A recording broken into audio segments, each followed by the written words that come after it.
Hello friends, welcome to my YouTube channel M study point. पिछले class में हमने प्रकाश topic का विस्तार से अध्ययन किया था। आज हम इस टॉपिक के महत्वपूर्ण प्रश्न को हल करेंगे, जिनमें से बहुत 30+ महत्वपूर्ण क्वेश्चन है, उनका विस्तार से हल करेंगे और उनको समझेंगे। आपका एक टेस्ट हो जाएगा। तो अभी देखो, पहला क्वेश्चन क्या है, निम्न में से कौन सा पदार्थ लेंस बनाने के लिए प्रयुक्त नहीं किया जा सकता। क्या इसमें पूछा है कि नहीं किया जा सकता। तो जल का हम लेंस बनाने के लिए करते हैं, कांच का भी करते हैं, प्लास्टिक का भी करते हैं, तो मिट्टी का नहीं करते हैं। इसका आंसर क्या हो गया, मिट्टी। सेकंड देखो, एक गोलीय दर्पण है, उसकी वक्रता त्रिज्या 20 सेंटीमीटर है। वक्रता त्रिज्या क्या है, 20 सेंटीमीटर, और इसकी फोकस दूरी ज्ञात करनी है। ठीक है, फोकस दूरी तो आर बराबर अपन को क्या दिया है, 20। ठीक है, और एफ अपन को ज्ञात करना है, फोकस दूरी ज्ञात करनी है। एफ बराबर क्या होता है, r/2। तो r कितना है, यहाँ 20 हो गया, और ये डिवाइड में 2 कितना आ गया, 10 सेंटीमीटर। आंसर हो गया 10 सेंटीमीटर। अगला देखो, निर्वात में प्रकाश का वेग क्या होता है या कितना होता है। ये एनटीपीसी में आया हुआ, एलडीसी में आया हुआ क्वेश्चन है। क्या आंसर हो गया इसका, 3 × 10⁸ मीटर प्रति सेकेंड। तो पहला आंसर हो गया ए, 3 × 10⁸ मीटर प्रति सेकेंड। अगला देखो,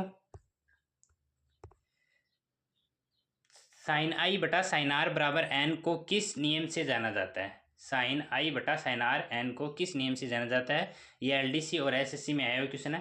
पहला देखो, जूल का नियम, स्नेल का नियम, न्यूटन का नियम, या इनमें से कोई नहीं। तो इसका आंसर क्या हो गया, स्नेल का नियम। तो स्नेल का नियम क्या कहता है कि आपतन कोण की ज्या व अपवर्तन कोण की ज्या का अनुपात स्थिर होता है। ये अपवर्तन का एक नियम है। ठीक है, आगे देखो, एक उत्तल लेंस की फोकस दूरी 20 सेंटीमीटर है। एक उत्तल लेंस है, उसकी फोकस दूरी 20 सेंटीमीटर है। तो लेंस की क्षमता ज्ञात करनी है अपन को। तो अपन को क्या दिया हुआ है, एफ दिया हुआ है। एफ क्या है, 20 सेंटीमीटर, और लेंस कौन सा है, उत्तल। उत्तल लेंस कैसा होगा, पॉजिटिव। इधर पॉजिटिव, ये नेगेटिव। तो 20 सेंटीमीटर अपन को दिया हुआ। अब लेंस का, उस लेंस की क्षमता का फॉर्मूला क्या होता है, P बराबर 1/f। P बराबर 1/f। तो यहाँ क्या है, 1 की जगह 100 क्यों माना है, क्योंकि सेंटीमीटर में है, फोकस दूरी मीटर में आएगी, और f कितना है, 20। तो इनको डिवाइड करेंगे तो कितना आ गया, 5d प्लस का 5d। ओके, आगे देखो, ऐसा ही क्वेश्चन है, ये आरपीएम में आया हुआ कि एक अवतल लेंस की फोकस दूरी 20 सेंटीमीटर है, इसकी क्षमता होगी। फॉर्मूला अभी देखा है हमने, P बराबर क्या है, P बराबर 1/f।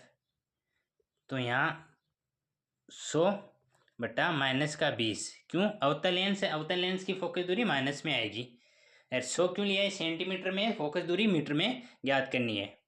तो 20 का 100 में डिवाइड करेंगे तो क्या आ जाएगा, 5d, वो भी माइनस का। तो d डायोप्टर है एक, ये डायोप्टर लेंस की क्षमता का मात्रक होता है। आगे देखो, समतल दर्पण द्वारा बने प्रतिबिंब का आवर्धन कितना होता है। इसका क्या हो जाएगा, -1 आवर्धन, नहीं, +1 आवर्धन। ठीक है, तो इसका आंसर क्या हो गया, +1 आवर्धन। समतल दर्पण द्वारा बने प्रतिबिंब का आवर्धन कितना होता है, +1 आवर्धन। अगला देखो, प्रकाश के परावर्तन के कितने नियम होते हैं। प्रकाश के परावर्तन कितने नियम होते हैं, 3, 1, 2, 4। तो इसका आंसर हो गया 2। कौन कौन से परावर्तन के नियम, एक तो क्या है, आपतित किरण, परावर्तित किरण और विलंब तीनों एक तल में स्थित होते हैं। एक क्या है, आपतन कोण, परावर्तन कोण का मान बराबर होता है। ये इसके 2 नियम होते हैं। अगला देखो, मोस्ट क्वेश्चन है, गाड़ी की हेडलाइट में कौन सा दर्पण प्रयुक्त किया जाता है। जो गाड़ी है उसके आगे जो लाइटें लगी होती हैं, 2, 3, जैसे भी गाड़ी के लगभग 2 बड़ी लाइटें लगी होती हैं, उसमें कौन सा दर्पण का यूज किया जाता है। गाड़ी की हेडलाइट कौन सा दर्पण प्रयुक्त किया जाता है, इसका क्या हो गया, अवतल दर्पण। ठीक है, गाड़ी की हेडलाइट में अवतल दर्पण का यूज किया जाता है, प्रयोग किया जाता है। अगला देखो, गोलीय दर्पण की फोकस दूरी और वक्रता त्रिज्या के बीच में क्या संबंध है? Most question. गोलीय दर्पण की फोकस दूरी और वक्रता त्रिज्या के बीच में क्या संबंध है? तो क्या संबंध हो गया? ए, बी, सी या डी? तो इसका क्या होगा? बी आंसर हो गया। ए बराबर आर बटा टू। अभी एक पीछे क्वेश्चन भी किया है हमने, ए बराबर आर बटा टू। अगला देखो, लेंस की क्षमता का मात्रक क्या है? लेंस की क्षमता का मात्रक क्या है? ये भी एग्जाम में आया हुआ क्वेश्चन है। तो इसका हो जाएगा डायोप्टर। पास्कल किसका है? दाब का। वाट ये शक्ति का, ठीक है। और मीटर ये लंबाई का हो जाएगा। आगे देखो, लेंस सूत्र कौन सा है? अब लेंस का सूत्र कौन सा है? पहला 1/f बराबर 1/v प्लस 1/u। ये भी नहीं, बी वाला, हाँ बी वाला है। लेंस का सूत्र कौन सा होगा? बी वाला। बी 1/f बराबर 1/v माइनस 1/u। लेंस में माइनस आएगा और इसमें दर्पण में प्लस आता है, तो ये दर्पण का हो गया, ये लेंस का हो गया। और p बराबर 1/f मीटर में, ये क्या किसका हो गया? लेंस की क्षमता का मात्रक हो गया। ये इसे स्नेल का नियम कहते हैं। तो इसका आंसर क्या होगा? लेंस सूत्र कौन सा है? ये आंसर हो जाएगा 1/f बराबर 1/v माइनस 1/u। ठीक है। आगे देखो, पूर्ण आंतरिक परावर्तन का उदाहरण नहीं है। एलडीसी एग्जाम में आया, पूर्ण आंतरिक परावर्तन का उदाहरण नहीं है।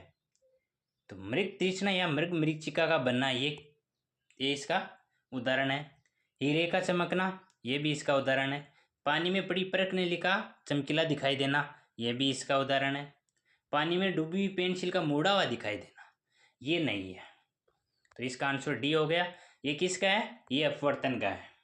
ये तीन तो किसके हो गए? पूर्ण आंतरिक परावर्तन के। और ये डी वाला हो गया अपवर्तन का उदाहरण हो गया। आगे देखो 14वां, प्रकाश का उसके घटक रंगों में विभाजन। प्रकाश का उसके घटक रंगों में विभाजन क्या कहलाता है? परावर्तन, अपवर्तन या वर्ण विक्षेपण या विवर्तन। तो इसका हो गया वर्ण विक्षेपण। क्यों? ये 7 रंगों में विभाजित होने वाला है। बैंगनी, जामुनी, नीला, हरा, पीला, नारंगी, लाल, 7 रंग होते हैं। उसे हम वर्ण विक्षेपण कहते हैं। घटक रंगों में विभाजित होता है अलग अलग में, ठीक है। अगला क्वेश्चन देखो 5। एक व्यक्ति की लंबाई 6 फीट है, तो उसे अपना पूरा प्रतिबिंब दर्पण में देखने के लिए एक ऊर्ध्वाधर दर्पण की न्यूनतम लंबाई कितनी होगी? जैसे मतलब कोई वस्तु, उसको मतलब कि दर्पण में देखने के लिए, खुद को पूरा देखने के लिए उसके दर्पण की कितनी आवश्यकता होगी, ये पूछ रहा है इसमें। तो 6 फीट का है। तो हमने पीछे देखा है पार्ट में कि मतलब कि किसी भी व्यक्ति को अपना पूर्ण प्रतिबिंब देखने के लिए उसकी लंबाई से कम आधी लंबाई का दर्पण होना चाहिए। तो 6 फीट का 3 फीट आंसर हो गया। आगे देखो 16वां क्या है? वक्रता केंद्र और वक्र पृष्ठ के ध्रुव को जोड़ने वाली रेखा कहलाती है। बैंक में वक्रता केंद्र, जैसे मतलब कि अपन मानेंगे ये अपना कोई दर्पण है और इससे ये रेखा जा रही है। यहाँ क्या है? P है और ये C हो गया। इनसे मध्य से जाने वाली रेखा क्या कहते हैं हम? मुख्य अक्ष, ठीक है। आगे देखो, यदि प्रकाश के परावर्तन में आपतन कोण का मान 60 डिग्री है तो परावर्तन कोण का मान कितना होगा? हमने नियम में देखा है कि आपतन कोण का मान व परावर्तन कोण का मान बराबर होता है। तो इसका आपतन कोण का 60 है तो परावर्तन कोण का मान भी 60 होगा, ठीक है। आगे देखो 18वां, निम्नलिखित में से प्रकाश की कौन सी विशेषता पेरिस्कोप को बनाने में काम में ली जाती है? पेरिस्कोप, अपवर्तन, परावर्तन, वर्ण विक्षेपण या दूरवर्ण। तो इसका आंसर क्या हो जाएगा? परावर्तन, ठीक है। आगे देखो, प्राथमिक रंग कौन कौन सी? ये आरपीएम में आया और पटवार एग्जाम में भी आया हुआ क्वेश्चन है। प्राथमिक रंग कौन से हैं? लाल, हरा एवं पीला, नहीं, लाल, हरा और नीला। ये मिल गया सेकंड बी, लाल, हरा और नीला, लाल, हरा एवं नीला। अगला 20वां देखो, इनमें से प्रकाश के प्रकीर्णन का उदाहरण नहीं है, सॉरी, इनमें से प्रकाश के प्रकीर्णन का उदाहरण है, पूछा है उदाहरण। आसमान का नीला दिखाई देना, ये भी प्रकीर्णन का है। सूर्योदय व सूर्यास्त के समय सूर्य का लाल दिखाई देना, ये भी प्रकीर्णन का है। कतरे के निशान लाल रंग के बनाए जाते हैं, दिखाई देते हैं, वो भी प्रकीर्णन का उदाहरण है। तो इसमें चारों हो गए, ठीक है। तो आंसर इसका क्या होगा, ए बी सी तीनों, ठीक है। डी आंसर इसका हो गया। आगे देखो, निम्न में से कौन सा रंग प्रिज्म से गुजरने का सबसे ज्यादा विचलित होता है। प्रिज्म से गुजारेंगे तो सबसे ज्यादा विचलित कौन सा रंग होगा, लाल, पीला, हरा या बैंगनी। तो इसका आंसर हो गया बैंगनी। बैंगनी है तो सबसे ज्यादा विचलित होता है या प्रकीर्णित होता है। आगे देखो, ये नोट देखो लिखा हुआ है इसमें कि बैंगनी रंग का प्रकीर्णन सबसे अधिक तथा लाल रंग का प्रकीर्णन सबसे कम होता है। बैंगनी रंग की तरंग दैर्ध्य सबसे कम और लाल रंग की तरंग दैर्ध्य सबसे अधिक होती है। ये भी पॉइंट है, याद रखने योग्य बात है, ठीक है। अगला देखो, प्रकाश का वेग अधिकतम होता है। प्रकाश का वेग अधिकतम किस में होता है, पानी या वायु, निर्वात या कांच में, निर्वात में, ठीक है। प्रकाश का वेग किस में होता है, निर्वात में होता है। 23वां क्वेश्चन, इंद्रधनुष किस कांड से बनता है। SSC 10+2 में आया हुआ 2014 में ये। तो इसका आंसर क्या हो गया, अपवर्तन और परावर्तन। अपवर्तन और परावर्तन के कारण इंद्रधनुष का निर्माण होता है, बारिश के समय होता है। अगला देखो, वाहन के पीछे आने वाली वस्तुओं को देखने के लिए किसका प्रयोग होता है। मतलब कि वाहन है, उसके पीछे कोई गाड़ी आ रही है तो उसको देखने के लिए किस दर्पण का यूज किया जाता है। ये SSC CPO 2015 में आया हुआ क्वेश्चन है। तो इसका आंसर क्या हो गया, उत्तल दर्पण, ठीक है। वाहन के पीछे से आने वाली वस्तुओं को देखने के लिए किसका प्रयोग होता है, उत्तल दर्पण का। धूप के चश्मे की क्षमता, ये भी मोस्ट क्वेश्चन है। धूप के चश्मे की क्षमता कितनी होती है, 1 डायोप्टर, 0 डायोप्टर, अनंत डायोप्टर या 25 डायोप्टर। तो इसका आंसर हो गया 0 डायोप्टर। धूप के चश्मे की कोई डायोप्टर नहीं होती, 0 डायोप्टर होते हैं। Okay, thank you. मेरी क्लास अच्छी लगी तो मेरे वीडियो को लाइक करें और चैनल को सब्सक्राइब करें। Thank you.